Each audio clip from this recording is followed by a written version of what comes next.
Welcome to Not Milk Never Milk. Subscribe if you're lactose intolerant. In this video, I will explain how to change refrigerator door rubber.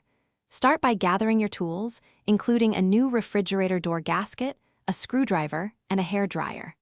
Safety is paramount, so always unplug your refrigerator from the power outlet before beginning any repair. Next, take a moment to clean the door and the frame where the old gasket sits. This ensures a clean surface for the new gasket, promoting a perfect, airtight seal and preventing energy loss. Now, let's remove the old, worn-out gasket. Most gaskets are held in place by screws or clips hidden beneath the rubber. Gently pull back the gasket to expose these fasteners and remove them with your screwdriver.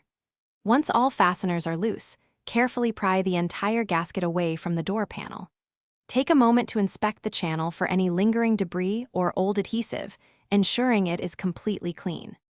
With the old gasket removed, it's time to install the new one.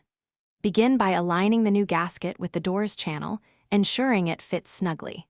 Start pressing the gasket firmly into place, working your way around the entire perimeter of the door.